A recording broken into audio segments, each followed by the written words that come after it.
To today's video, where I'll be showing you guys how to change a wheel bearing on your Subaru Legacy. In my case, I had a really weird grinding noise while turning.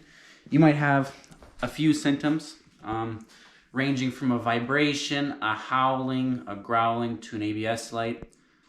But if you've discovered that your wheel bearing's bad, I'm going to show you step by step how to change it. So the first thing you're going to want to do is unstake your axle nut. Usually it'll be staked in here. I've already used a flathead screwdriver to unstake it. And then you're going to remove this nut. I'm using a 1 inch and 1/4 socket. If you can't tell already, obviously I already have the vehicle jacked up with the wheel off.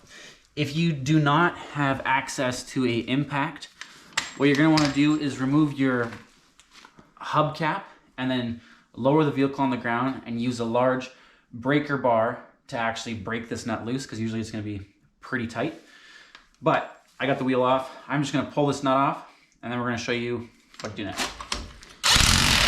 Oh, wrong way. Generally speaking, these axles should come right out, but they can be quite stubborn. This one I already know because I took the nut off. It just pushes right out. If your axle is giving you trouble, you might have to use, if you have access to an air hammer, that'll work, or a hammer and a punch.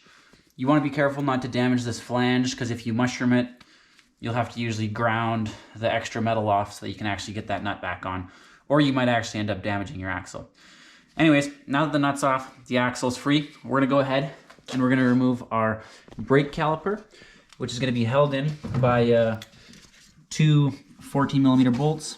We got one here and one down right there. So now that you guys have your caliper bolts removed, this brake caliper should just slide right off. So go ahead and slide that off. Grab this. Definitely shouldn't let it hang. I'm going to use a zip tie to just secure it to my strut.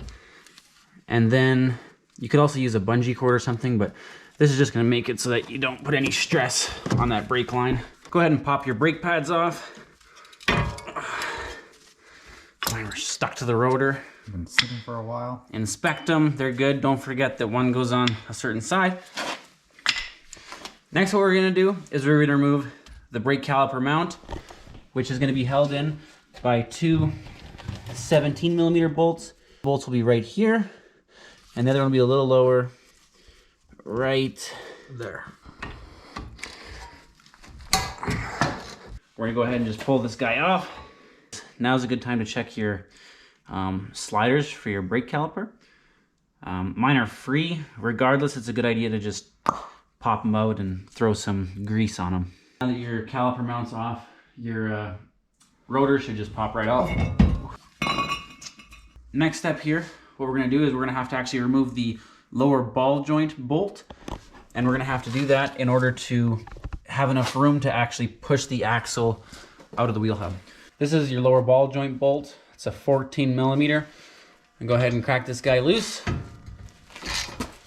So once you got this guy out, which is pretty rusty, you're gonna want to take a pry bar and go between under your ball joint and your steering knuckle and pop it off. Now, sometimes this can be really stubborn. You might have to beat it with a hammer to kind of get it out, but generally speaking, if you put a pry bar right in between this point and pry, it should come out. Just needs to cooperate a little more. Come on, Subaru. There we go.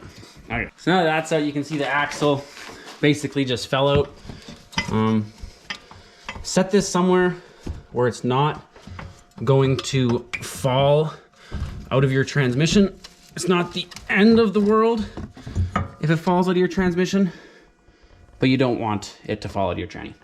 We're on the back of the wheel hub now. You can see there's 4 bolts, 14mm bolts, one here, here, down there, and over here.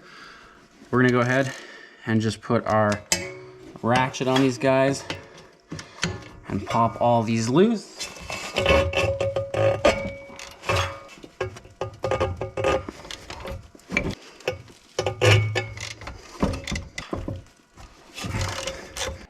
I went ahead and removed my all 4 bolts. This isn't gonna fall out, but with a gentle touch of a hammer,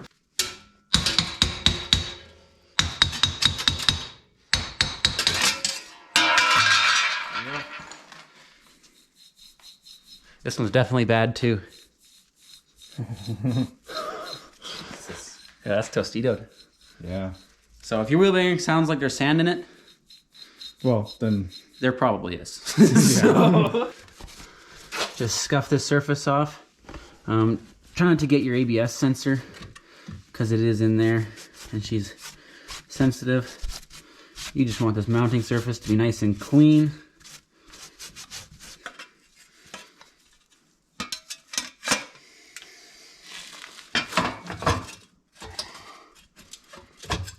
So now this part can be a little tricky. Just kind of line your dust shield up, jam her in there, take your bolt, throw it in the back of your hub.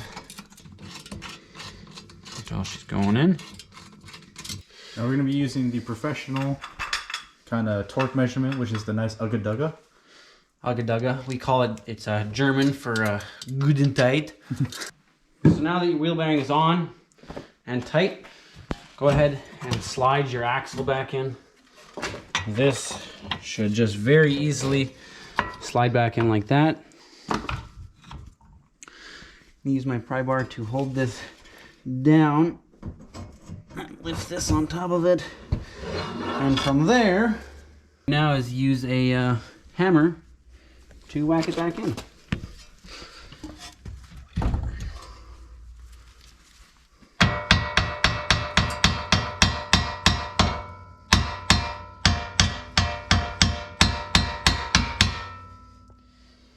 Definitely back in. You do want to make sure that your ball joint is all the way in there. If you look inside the hole, this bolt will really, it'll only fit in if your ball joint isn't all the way in or if it's all the way in. And you want your ball joint to be all the way in or else you're just in you're asking for a basking. Yeah, you're gonna die, so.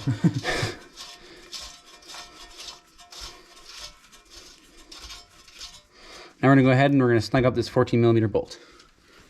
So as you guys can see, I've went ahead and slapped the rotor on. Make sure you put the rotor on and then put your caliper mount on, or else it's kind of hard to get your brake rotor on. So I've tightened up my two 17mm bolts for my brake caliper mount. Now I'm gonna go ahead, cut my zip tie, and we're just gonna slap this guy back on there. Might want the brake pads on there first. Okay, Liam makes a good point. You do want to put the brake pads on. So this one goes on this side. Put that clip in there. And snug up your two 14mm bolts. These ones are pretty small, so the tight will be the torque on these will just be snug, not good and tight. Now that your brake caliper is on and your brake pads are in, your caliper is tight, we're gonna go ahead and tighten this nut up. That's probably way too tight, but we're just gonna leave it like that. Don't forget to stake your nut. Additionally, when you replace a wheel bearing or anytime you take this nut off, you should replace it, but I'm just gonna stake it and I know it'll be okay. So yeah, we're gonna go ahead and stake this. Additionally, another thing I like to do is before you put the wheel back on, pop your hubcap off, use a big breaker bar or a torque wrench to go ahead and torque this nut down. And then from here, all you do is throw your wheel back on, lower the car, and you're good to go. That's how you replace a wheel bearing on a Subaru Legacy.